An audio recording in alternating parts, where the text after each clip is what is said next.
ke Pak Budi. Ya, terima kasih Pak. Pak Budi. Yang berikut Terima kasih Pak. Pak Jamaluddin. Disilakan Pak Jamaluddin Malik. Baik, Pak. Terima kasih. Langsung saja. Assalamualaikum warahmatullahi wabarakatuh. Waalaikumsalam. Waalaikumsalam warahmatullahi wabarakatuh.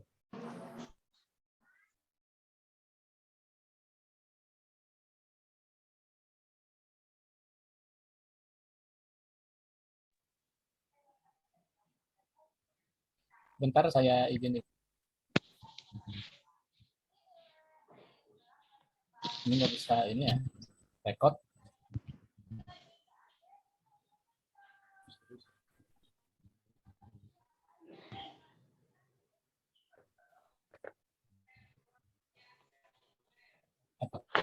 Kalau Karena tidak jaringan bisa ya. rekod, bukan Pak Jamal, kalau tidak bisa rekod, nanti minta di admin saja, tidak apa-apa, nanti admin. Soalnya tidak bisa kayaknya. Aturan.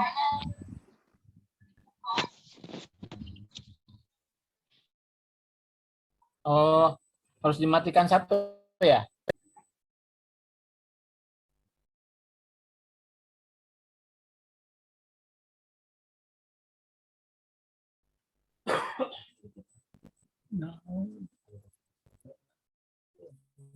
Tadinya saya antisipasi sama HP juga. Tetap nggak bisa juga ya. Nanti minta di admin saja Pak Budi, tidak, Pak Jamal, tidak apa-apa untuk rekodnya. Oh, berarti udah otomatis ya. Tinggal lanjut aja. Iya, ini kan kita sudah direkam. Berarti dimulai saja ya.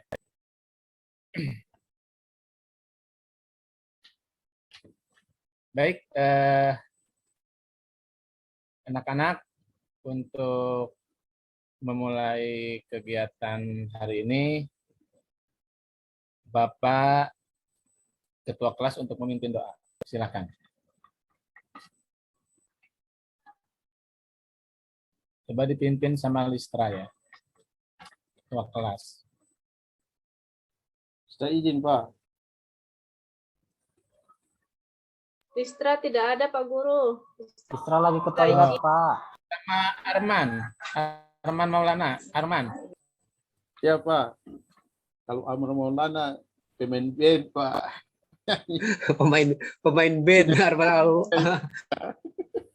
Jangan Oke. risik, Budi. Perhatikan. Oke. Terima kasih, Pak Guru. Mari teman-teman, sebelum kita mengawali pelajaran pada siang hari ini, mari kita berdoa. Berdoa menurut agama dan kepercayaan kita masing-masing. Berdoa mulai. Amin. Selesai.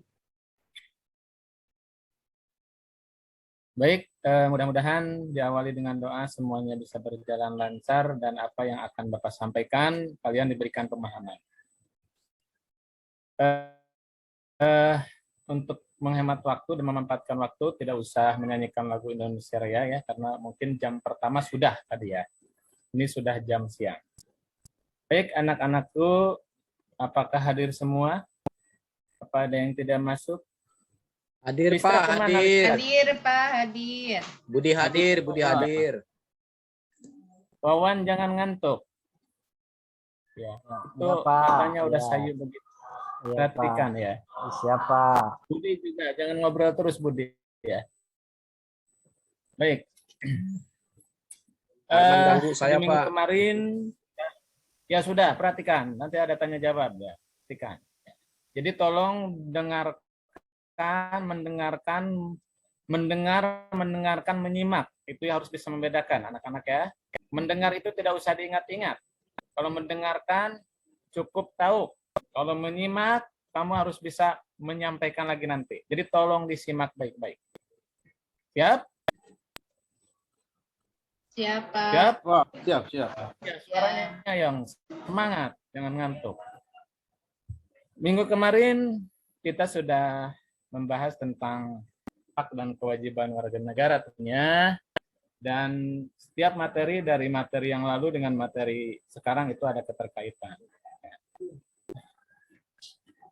Ini Bapak akan share ya, biar kalian tidak ngantuk. Materi yang akan kita bahas bersama. Kesempatan siang hari ini.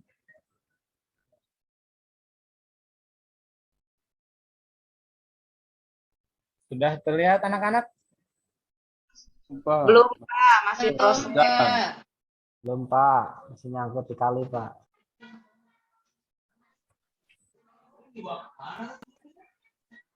Sudah ada? Ada, Pak. Ya Pak, udah nyampe. Jadi, tolong perhatikan ya. Kasus pelanggaran hak dan pengingkaran kewajiban. Sebelum kita memulai pelajaran ini, kita pahami dulu judul dari materi ini. Sehingga ketika kita sudah memahami isi daripada judul ini, kita akan mudah untuk memahami ke materi selanjutnya. Bicara tentang kasus itu otomatis yang berkaitan dengan permasalahan. Tergantung kasusnya itu ada kasus yang besar atau kasus yang kecil. Termasuk Budi sama Wawan di kelas ngobrol pun itu termasuk kasus kelas namanya. Ya, itu perlu dipahami. Jadi baru saja itu sudah jadi contoh Budi sama Wawan sudah membuat kasus karena pelajaran mau dimulai sudah ngobrol. Paham Wawan, Budi? Ya Pak. Maaf, Pak. Ya Maaf, Pak, maaf Pak. Ya, Jangan diulangi maaf, lagi. Pak. Ya, makasih Ya, Pak. baik. Pelanggaran hak dan pengingkaran kewajiban warga negara. Pelanggaran itu apa?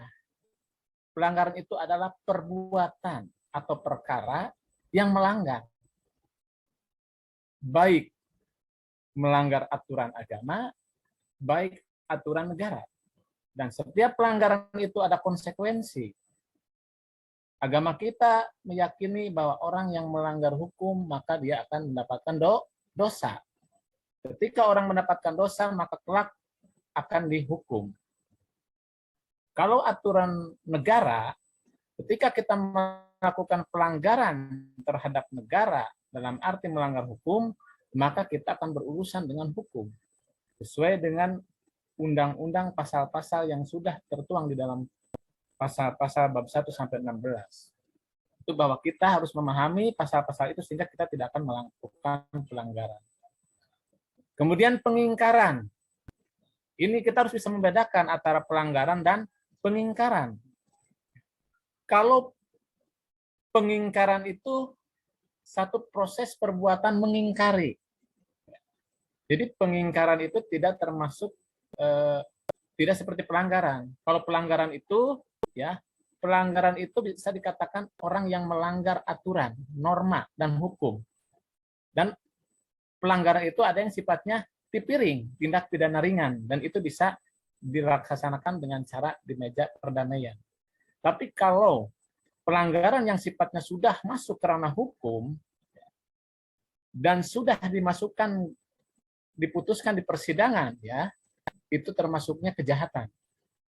Jadi ketika ada orang melakukan pelanggaran itu dan belum divonis di pengadilan, itu belum dikategorikan melanggar hukum.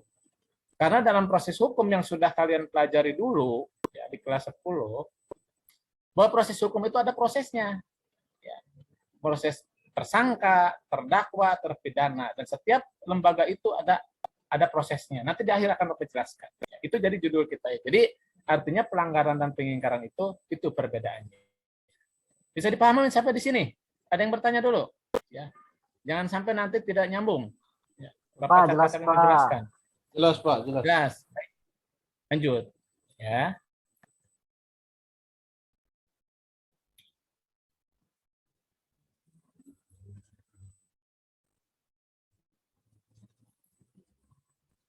Sudah kelihatan? Kasus pelanggaran hak dan pengingkaran kewajiban.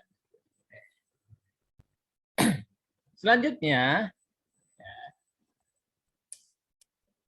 ketika kita sudah mengetahui apa saja yang melanggar peraturan, tentunya kita punya kewajiban untuk menghindari dari pelanggaran itu sendiri. Misalkan, pelanggaran itu dan pengingkaran akan terjadi karena ada faktor-faktor yang menyebabkan terjadinya pelanggaran dan pengingkaran. Apa saja faktor itu? Misalkan faktor sikap egois atau terlalu mementingkan diri kita sendiri. Tahu egois? Tahu egois nggak, Budi? Egois itu selalu mementingkan diri sendiri, selalu memaksakan kehendak. Ya.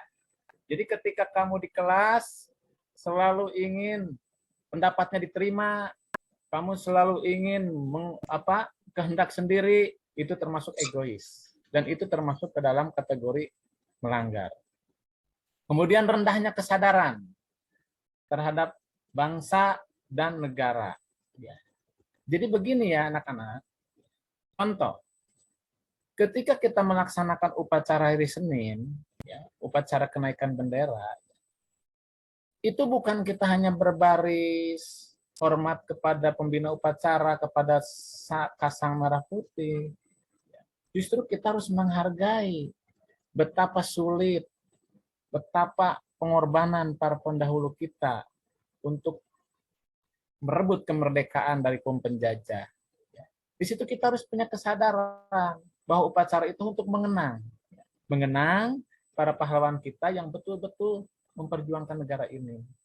Jadi kalau kita dalam kegiatan upacara ngobrol, barisnya tidak karuan, itu datangnya kesiangan, itu pun termasuk kategori kurangnya kesadaran kepada bangsa dan negara sebagai lembaga yang memang betul-betul mengatur tatanan hidup kita sebagai warga negara kita.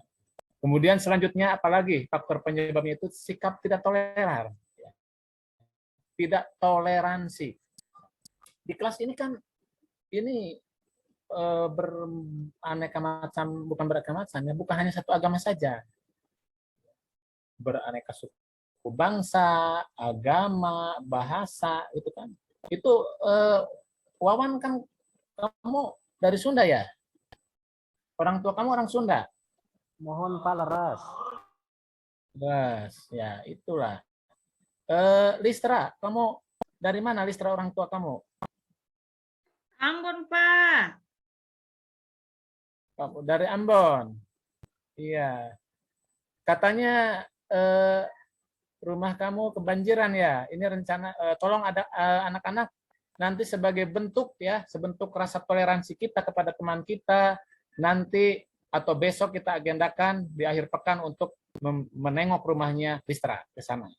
Ya, asik jalan-jalan. Biar kita tahu. Terima Ya, kasih itu ya. sebagai bentuk Jauh toleransi Pak kita. pakai pesawat. Ya.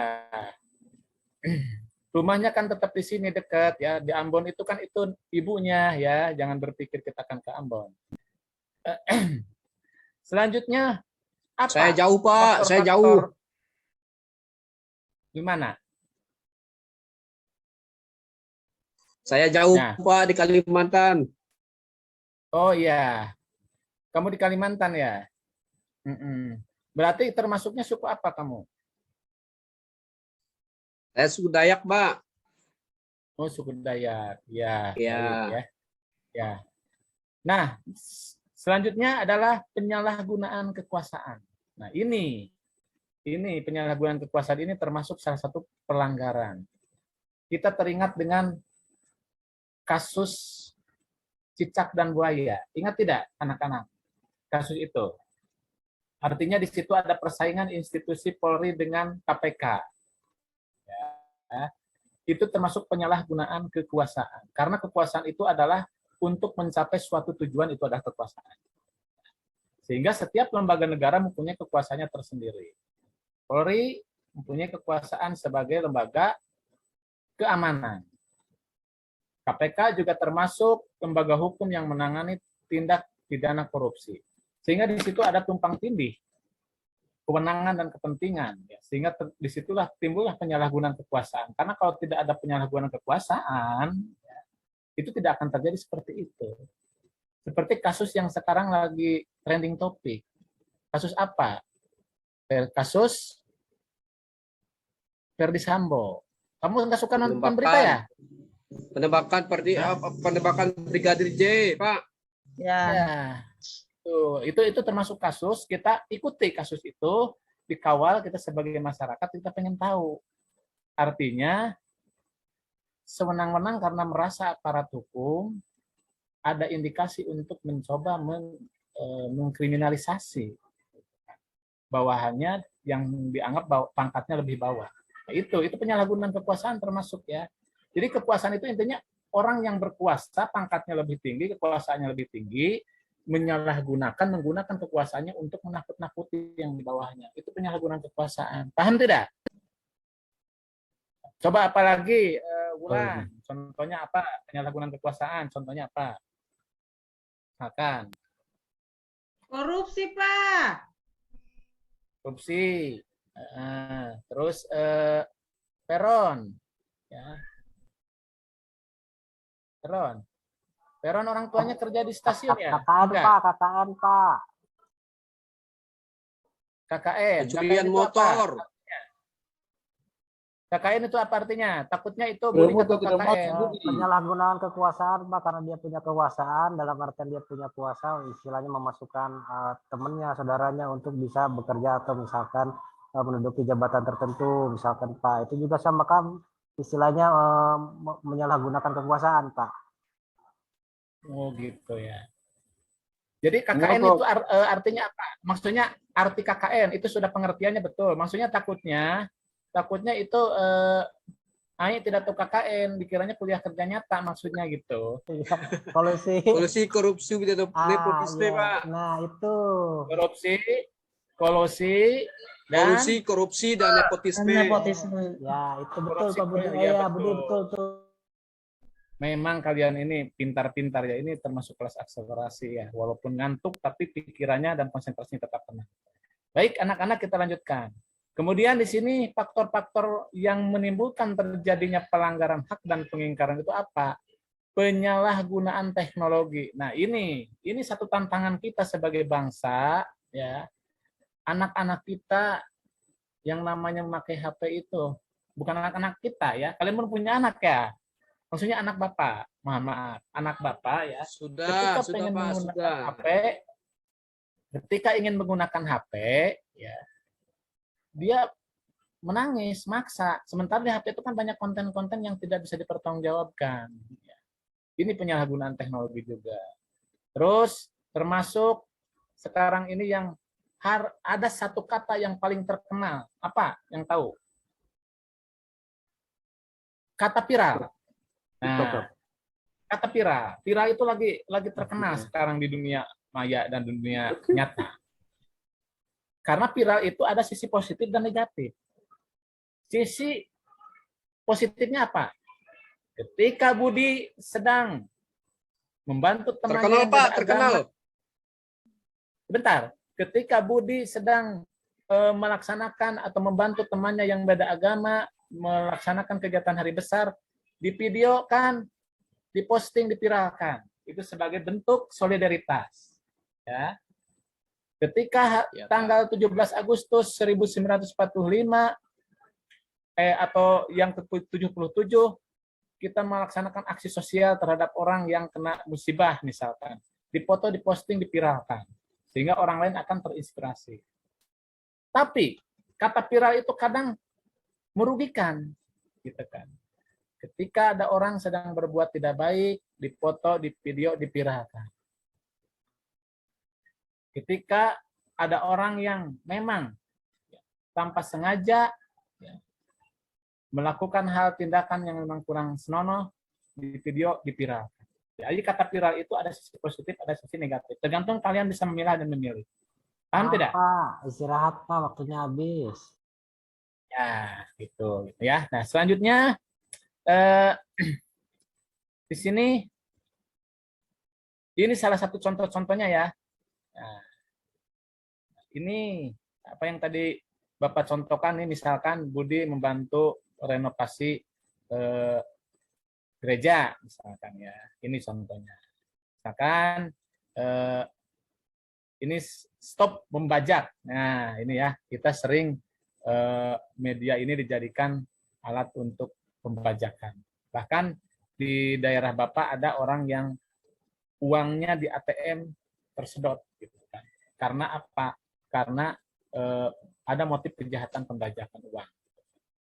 Ada Itu mesin termasuk nggak, Pak? pelanggaran. Yang nyedot itu, Pak. Kenapa? Ada pompa air nggak, Pak, yang nyedot gitu? Ya, pompa air gimana? Yang nyedot uangnya itu tadi, Pak.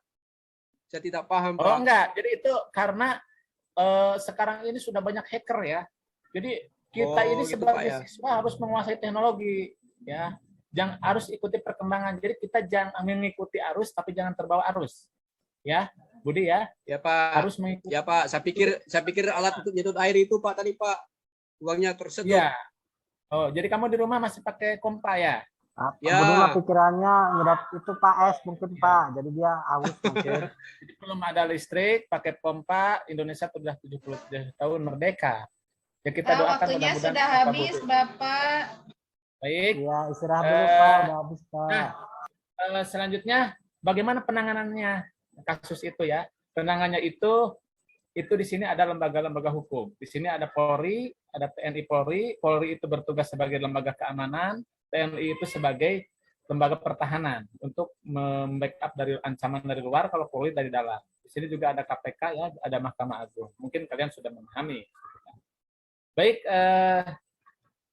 anak-anakku sekalian, di sini ada tugas kelompok ya. Di sini tugas kelompok bagaimana kalian mengimplikasikan atau realisasikan kegiatan kita dalam kehidupan di keluarga, sekolah, masyarakat, dan lingkungan bangsa dan negara. Silakan kelompok 1 diberi waktu 10 menit ya. Kelompok 1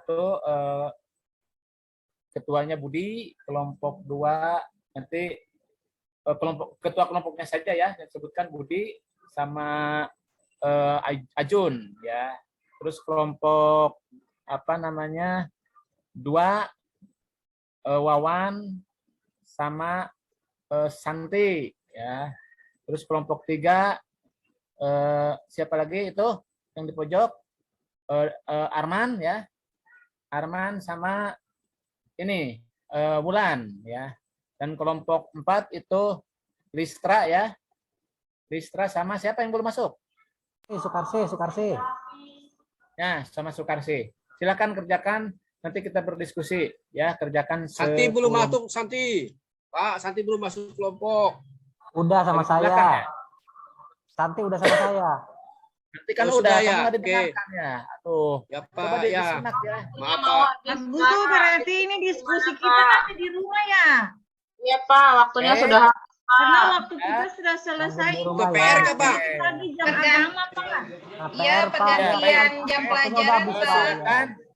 Nanti Mama kalian Ali. diskusi. Sebentar. Dan nanti kalian diskusi di Zoom ya. Di Zoom Bapak masuk ya. Diskusi di Zoom, Bapak masuk, dan setelah itu kalian tindak lanjut melaksanakan perilaku-perilaku di masyarakat untuk tidak melanggar di lingkungan keluarga, sekolah, masyarakat, dan bangsa dan negara. Oke, anak-anak, karena waktunya sudah habis, kita akhiri saja. Coba ditutup dengan doa tadi oleh Pak Arman, sekarang oleh Ibu, oleh Listra. Silakan. Baik, teman-teman dan Pak Guru, sebelum kita masuk pada pembelajaran pelajaran berikut, mari ya kita berdoa menurut agama dan kepercayaan kita masing-masing. Berdoa dimulai, berdoa selesai. Ya, terima kasih Listra ya. Silakan ini kan udah jam terakhir, silakan kita pulang saja ya. Oke. Terima kasih. Iya, Pak. Terima kasih Pak.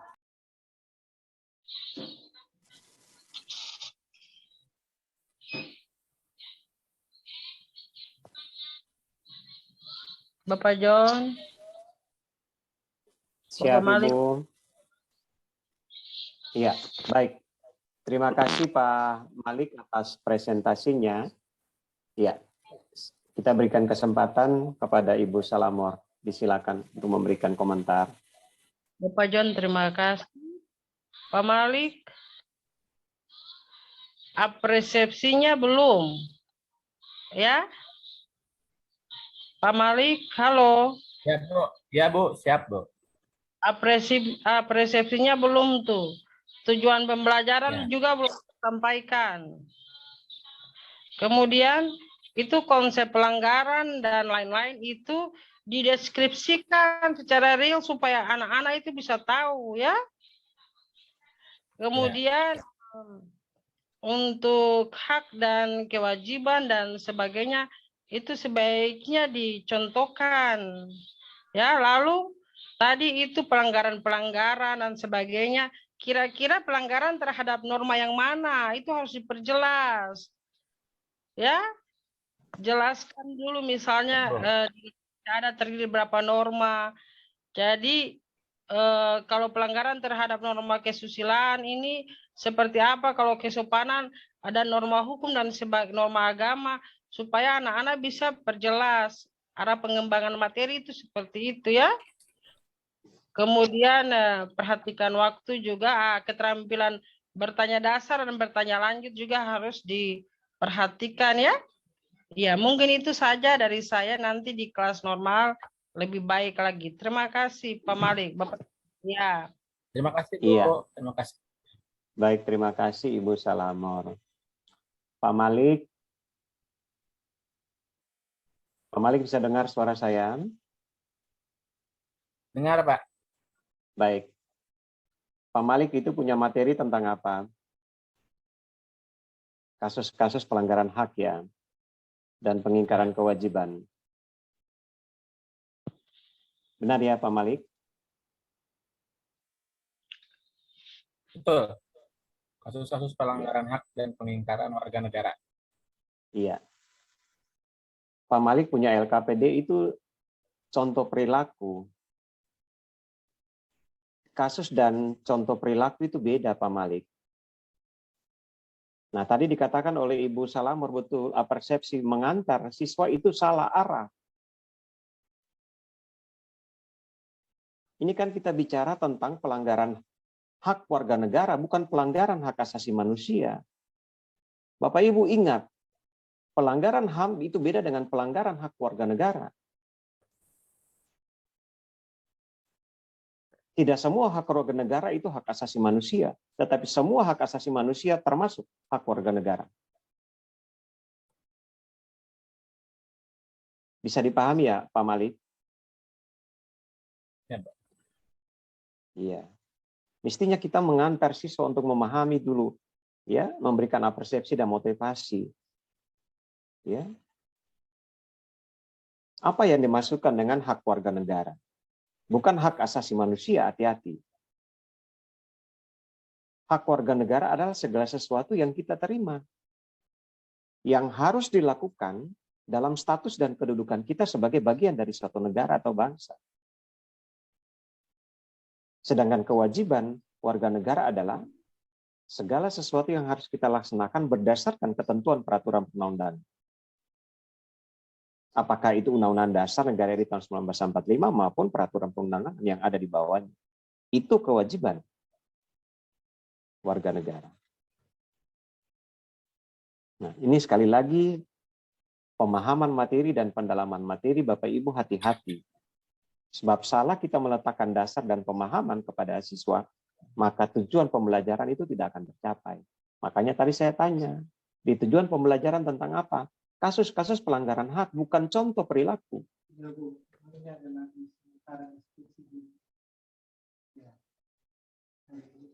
Ya, saya minta maaf. Ya, itu masukan dari saya saja Pak Malik menjadi catatan bagi kita.